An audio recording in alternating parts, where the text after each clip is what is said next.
gracious me! What is going on, guys? Tom Hardy here. Welcome. What? Just because someone said that I look like Tom Hardy, and that got a lot of thumbs up as well. I don't look like Tom Hardy. I don't look like Ed Sheeran either. I get a lot of those, Ed Sheeran, Tom Hardy, who look nothing alike, by the way, but apparently I look like both of them.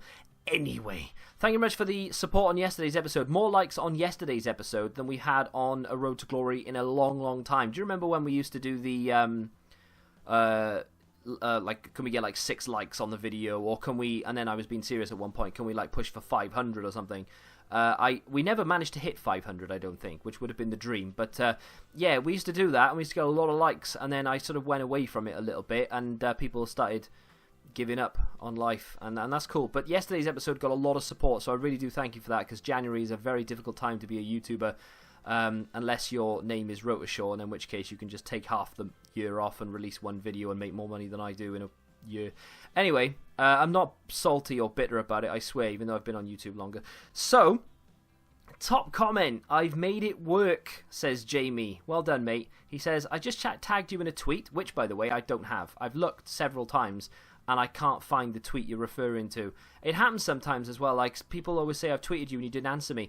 I genuinely don't have it. Like, sometimes I have to go and dig deep and go onto your Twitter to find the tweet to me, because I don't have the notification. I don't know why. Maybe it's because you tweet a lot and it thinks it's spam, or maybe I've got you blocked for some reason. I don't block many people, to be fair, so it's probably not that, but I don't know. Either way, he says, use Tevez in Fabinho's place and then switch to a striker in-game and then replace Bergkamp with Gattuso. And that's got a lot of thumbs up. And I do appreciate that, I really do. And obviously, we brought Aidan McGeady on, by the way, before we go back to that. I brought Aidan McGeady on for literally 8 minutes. 8 in-game minutes. This was the only touch of the ball he had. He did fantastically well. Unfortunately, Nainggolan was offside. We missed anyway. But, yeah, I really enjoyed myself there. That was the best 8 minutes I've had all weekend. Speaking of weekend, by the way, spoiler alert, we finished goal 3. But I had more games remaining than I've ever had, well, in FIFA 19. I had more games remaining than I've ever had before. So I could actually have easily gone for Gold 1. In fact, the Elite 3 dream was very much on. I was playing some very nice football. And I know I score a lot of time finesse shots, but that's just the way you've got to play. I mean, a lot of people, I've watched a few streamers, and some of them don't even use it at all. And they all go, when they concede one, they get really annoyed, and they go, oh, it's boring. Why do people do it? It's boring. It's the game. You know, if you want to win, and you don't want to really get stressed about it, you have to adapt to time finesse. I mean, if you don't want to, and you literally want to play the game like a real game of football, and you want to try and pass it and get into the penalty area and score nice goals, then more power to you. If you can do that and you can win, then you're amazing, and I appreciate you greatly. But I'm not amazing, and I want an easy life, and I want to win games. So, I learned how to use time finesse. When I first started playing FIFA 19, I couldn't work it out for love nor money. I thought, I'm never going to get used to this, and that's going to be the end of it. Now, I genuinely feel like I've got it down. Like, I don't mind saying, I'm good at it, and I know I'm good at it, and it's the only reason why I managed to finish this weekend, and last weekend was a breeze, but this weekend was very simple. I had a couple of games I lost where I really feel like I didn't deserve to lose. I felt like the game was hindering me slightly here or there, but we all get those, so I'm not going to moan about it. I probably won a few games I didn't deserve to win, if I'm honest, but on the whole, I had a very good weekend. It was very straightforward, and time finesse is king, and I hope they never patch it, but there we are. So, going back to Jamie's comment there, I appreciate you working out how to get Tevez into the team, but you do have to switch out Fabinho, which is not something I'm looking to do. If I'm going to switch out Fabinho, it's going to be for a player like someone like Casemiro or Nainggolan. You know, one of those two that I know I can use, that I know I like, that I enjoy in game. I don't really have an attachment to Casemiro as I do with Fabinho, or indeed Nainggolan. I really like Nainggolan, real life and FIFA. But still, I don't really want to be switching players to accommodate Tevez if I can help it, you know? So I think I've made my peace with it, though. As much as I wanted to get Tevez into a team, I'm going to treat Tevez as if he's Ole Gunnar Solskjaer. And I don't mean I'm going to treat him as the Man United manager. For those of you not old enough to remember, Solskjaer used to play football. And he was the best super sub you've ever seen in your life. And I'm a Liverpool fan, and I don't mind admitting that. He was absolutely sensational off the bench. Not that great when you started him.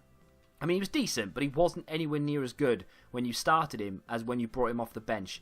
He was the best impact player I think there's ever been. I can't think of another super sub who I would rather have on my bench. Javier Hernandez, when he used to play for Man United and indeed Real Madrid, was a good super sub, but nowhere near as good as Solskjaer. You can look at, I think it's Paco Alcacer from Dortmund. He's a good super sub at the moment, but Solskjaer did it over the course of like 10 years. So that is what I'm going to use Tevez for. He's going to come off the bench and he's going to grab me the odd bicycle kick and he's going to win me the odd game, and I'm going to be alright with it.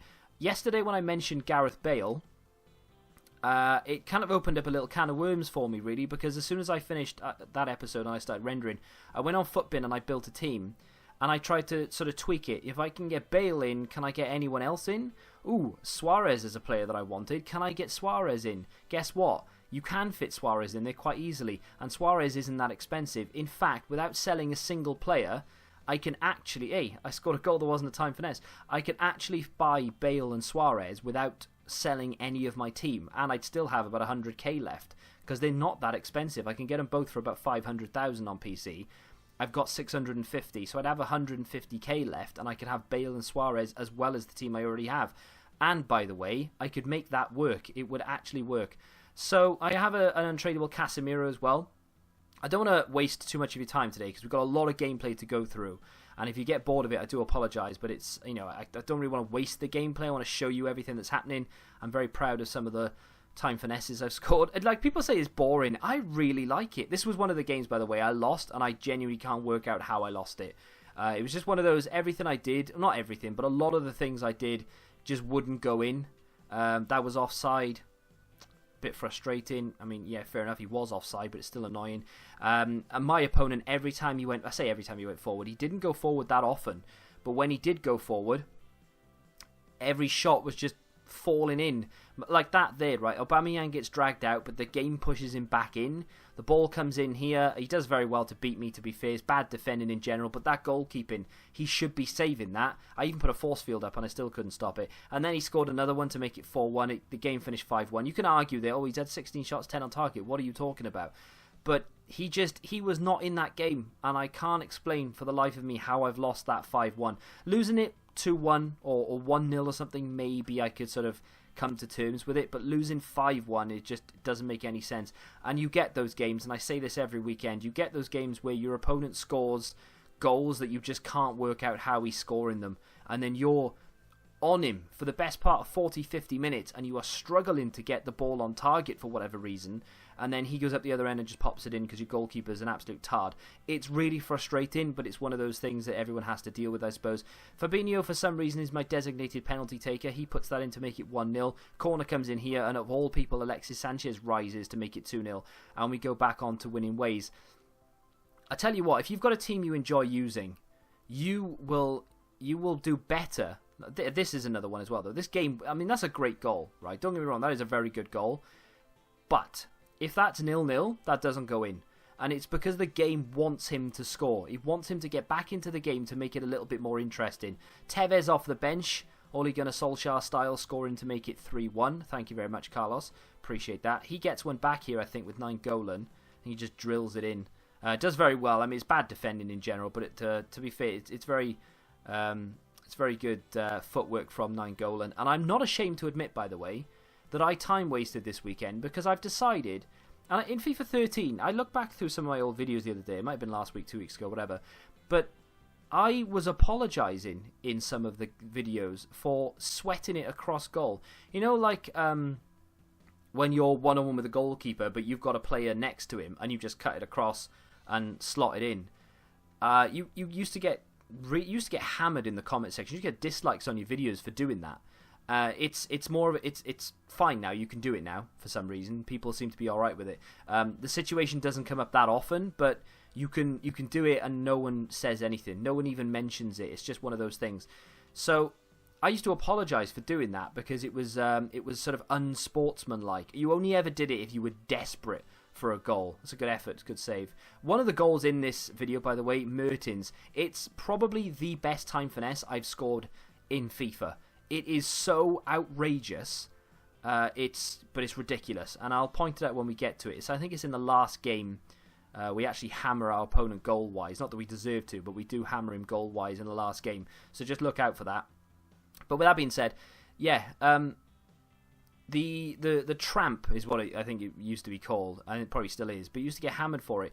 Time wasting is something that you get hammered for now. The pros get hammered for it when they do it. It's boring to watch, of course, but it's part of football. And you can. This goes two ways. This very much swings. Look at that goal from Gerrard. That's outrageous. That's not the goal, but that's ridiculous. That shouldn't be going in. But hey, Steven Gerrard will do Steven Gerrard things. He was shushing me all game, by the way, and he was doing that and all sorts. And I thought, you know what? No, I'm not having it. I've just come from 4-2 down, and winning 5-4.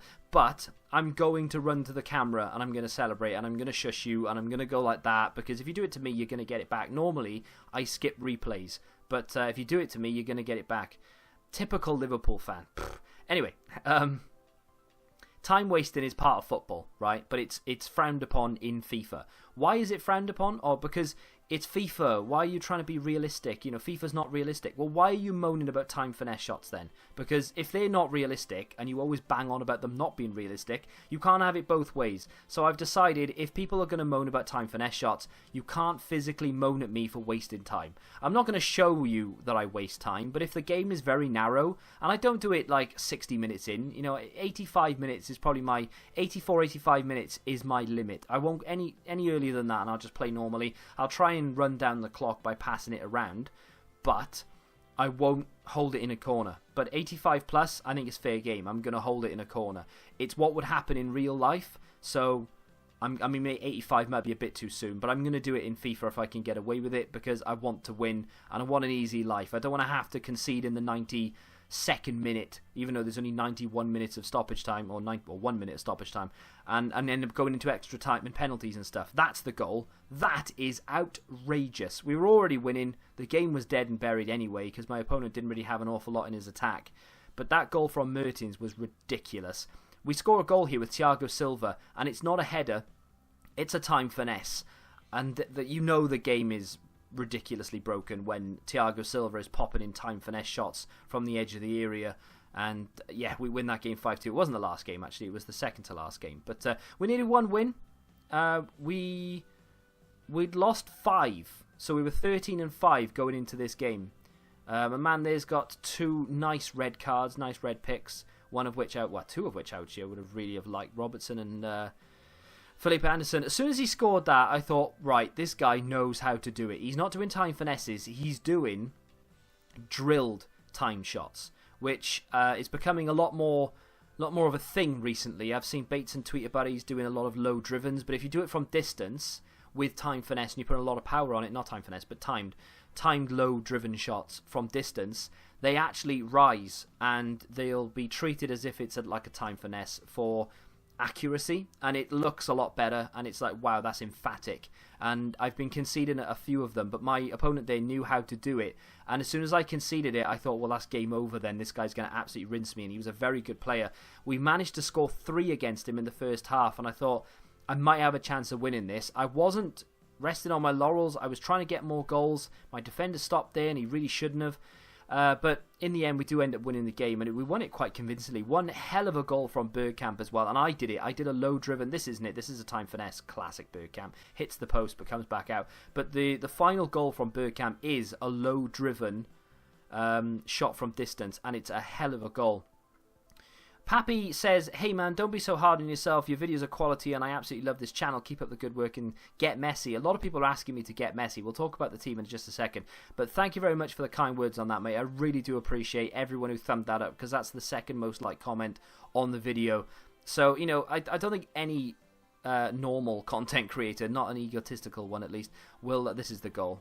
Bang, time finesse, green top bins. That's a great goal from Dennis Bergkamp. And that, again, I went into it going, right, after this game, I'll sell him. And then he does that. I can't sell him. He's staying in the team. Absolute phenomenal goal from a great player that I really enjoy using. Really, really good goal. But regardless of whether the keeper got gloves on it or not. But that was the game to take us into goal 3. So, yeah, like, most people will not like their own content and think that their own content is poor. Essentially, all I do is record my games, edit down the clips, and talk over it. It just doesn't. For me, I don't understand why people watch it. But if you enjoy it, then again, thank you very much for sticking around as long as you have done. Really, genuinely does mean a lot. Like, I literally wouldn't be sat here if it wasn't for you right now watching this. Thank you very much. I'm gonna boost someone's ego a little bit here, but deservedly so. And if it goes for anyone who's in this situation, Bud Knight 123 says this weekend was my first weekend league, and I went 16-14. That is absolutely phenomenal, mate. And I feel a bit bad for you actually that you didn't get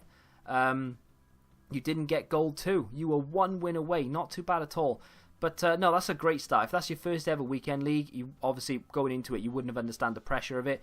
And some people can cope with it, some people can't. You've done really well there. My first weekend league, I don't know what I finished because it was ages ago, 2-3 years ago now. But still, that's a very good start. And if anyone's starting weekend league and you've got, well, whatever you've got, you've done well. But just keep going and keep building on it. Don't get too stressed. Build a team you enjoy using, and I'm sure you'll be able to hit whatever tier you aspire to hit realistically. You know, top 100 might be a bit of a stretch, but still, very, very good start.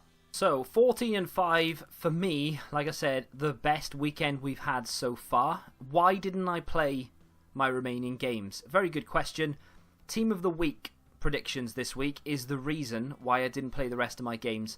I was doing so well, but because of the sheer lack of games on this week, because of all the leagues taking breaks because of the winter, and the fact that the FA Cup was on, it was the hardest Team of the Week predictions I've ever had to do because I was struggling to even fill the 23-man squad required to do a video. So I was there for ages looking through players, and I could easily have just gone, oh, I'm just going to pick him, whatever, I'm just going to get it done.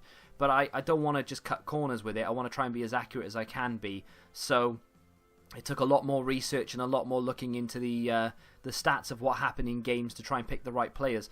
That took up a lot of time, and essentially that's what cost me at the end of the day. I finished about 4 in the morning, and I had to edit everything together as well. So by the time I'd finished editing and playing the games, it was gone 4. It was about 4:30, maybe closer to 5.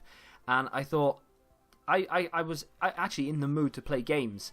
And I was just going to go into games and bring on McGeady. I was going to get Crouch and I was going to have a bit of a laugh with it. But unfortunately, I thought to myself, well, what's the point? Because if I go into this now, yeah, I want to play a couple of games, but I genuinely don't think I'll play 3. And if I win 3 on the bounce, then fine, we'll get gold 2. But I probably won't play 3. You know, that would have been nearly an hour. And it would have been nearly 6 o'clock then. So it kind of came down to I don't have the time. I'm going to stop. I apologise if you're getting frustrated because you want me to push on. And like I said, one weekend and eventually when we get used to it and everything, then maybe I will push on. Because it comes to the point where now my brain's like 14 wins, that's it, job done, switch off. And I instantly go tired and I start thinking, well, I'm done. If I can push on 1 week and I can actually play the rest of my games, I can play 30 games or whatever, and I would easily have finished gold 1. It would have been a very bad run of form for me not to win 6 of my 11 because we were on such a great run of form. And I know the more wins you get, the better your opponent, but essentially I was more or less at least at the top of my ELO anyway, right? So we were hitting the big players regardless. So I think with the fact that I was playing so late, if I had carried on playing, I probably would have got quite a few rage quits because people were trying to rush through their games. I would have hit gold 1. I mean, like I said, Elite 3 was definitely on. But I don't think I would have got there. I would have needed to have won 9 out of the 11. I think that's unrealistic. But the 6 from the 11 would have definitely been a thing. And it's a shame that I didn't, play a couple of games on Friday or Saturday extra than what I did, and then we could have maybe have gone for it. If I'd hit 17 by 4 o'clock, I would have pushed for gold 1, but I didn't see the point pushing for gold 2. The team of the week is dreadful. There's nothing they can do about it. It's just the fact that there's no games on, so it is what it is. So the extra player pick genuinely doesn't mean anything to me. Like at the moment, if my team of the week predictions are even remotely accurate, an 87 informed Fernandinho, who by the way already exists through a UCL card, would be the best player pick you can get. Now don't get me wrong, I'd love to get it, but I don't care. Like it's just not worth. It was not worth my time pushing on. Yes, the packs are better. Team of the year going to be in packs. But I've used up my pack luck this year with Ronaldo. There's no way I am getting a Team of the Year card unless they release some sort of crazy SBC that gives me the possibility of doing it. But we'll cross that bridge when we come to it. So that's the team that we've been playing with, and I don't think I've got the team that I think I might have. No, yeah. So this is what it looks like now because obviously we were messing around with it the other day, but. just very quickly before I end the episode, because there's no point me sticking around here, because Team of the Year could change this. I'm not going to buy anyone. I was very tempted yesterday to buy Bale, and I thought, I won't buy him. I'll just crack on with my games for now, and then we'll see what happens. Let me get rid of Ronaldinho, because at the moment that's not going to happen. So right here would be Gareth Bale. Now I'm clutching onto a straw that they release. Okay, 89. I thought he was 90. So I'm clutching onto a straw that they release a 90 nominee Bale at some point. It's not going to happen. I know it's not, but I'm sort of holding out that hope that happens.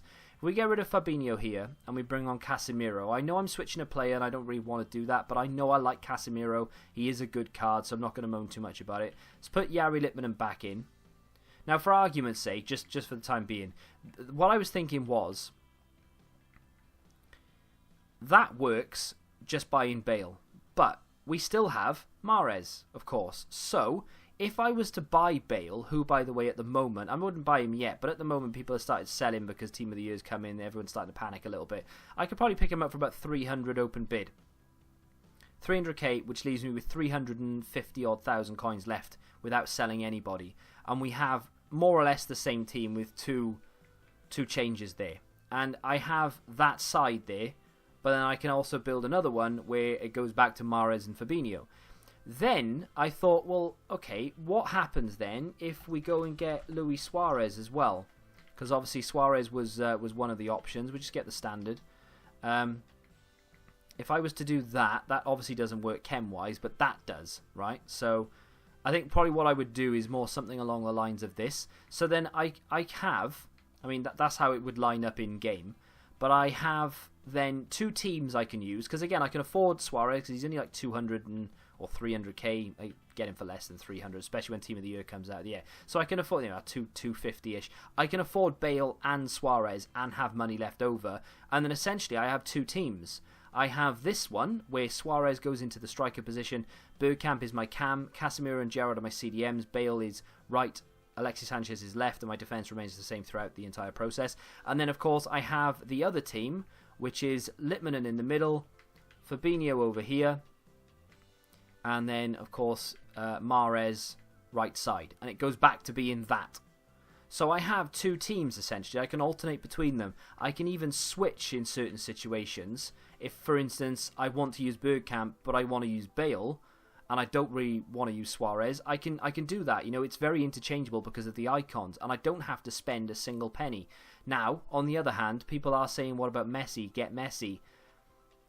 There is a possibility here that I could sell Bergkamp, don't get Suarez, get Lionel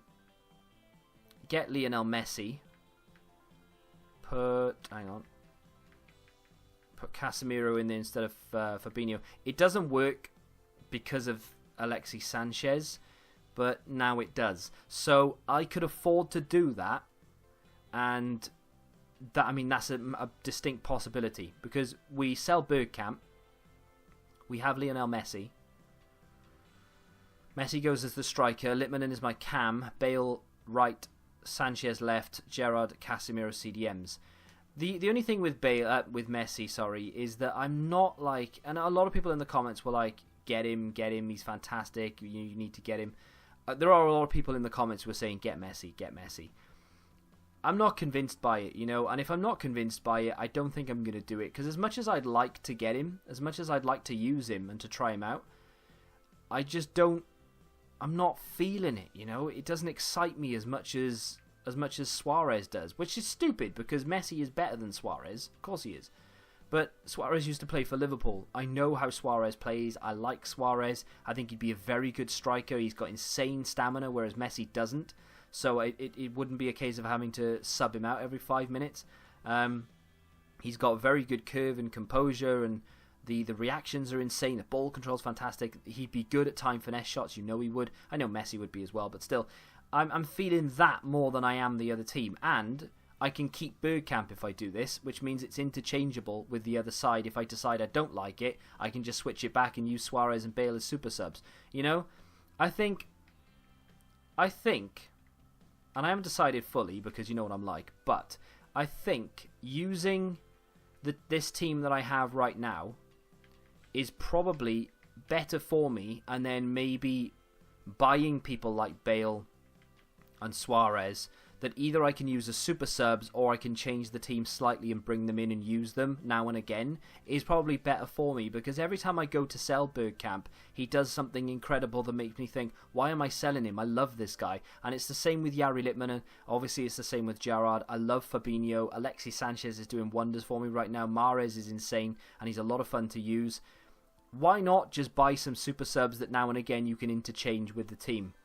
I think that might be the way forward. I want Ronaldinho, I want Neymar, but do I really need them? Because I'm enjoying this. Why would I want to change something I'm enjoying to maybe not end up enjoying and having to switch back in the first place? So I'm going to wait to see what EA would do with Team of the Year. I am holding out hope, but not expecting it, for them to release nominees as SBCs. I'm also hoping for League Packs and 82 plus, and then if we get those, I may hold off, put 100k into those, see what we can get out of it, and if we can get something fantastic, maybe we get Messi, maybe we can get Bale or Suarez in one of them, then you never know, plans may change. But for the time being, I think I'm just going to hold off and see what we get through Team of the Year. But I appreciate everyone's comments and everyone's suggestions, and people saying rename the series Road to Double Glazing. I appreciate that, James. I've only just seen that right at the bottom there. I appreciate that. If you don't get the context of that, you need to watch yesterday's episode. But no, I appreciate everyone suggesting players. I'm very indecisive, and I will take ages to make up my mind. I will get on your nerves 100%. But it's just what I'm like, So I'll see you guys in tomorrow's episode. We will have a couple of packs to open. Nothing too crazy. I think we've got... what have we got here in the store? We've got the packs from Tevez, so it's a 45 and a 35k pack. Hopefully EA release something SBC wise so we can open more packs tomorrow. Otherwise we're not going to be opening them and everyone's going to be like, oh well, that was a waste of time. But if you have enjoyed this episode of The Road to Glory, do me a huge favour and smack that like button, subscribe to the channel if you're new, and until the next time, goodbye.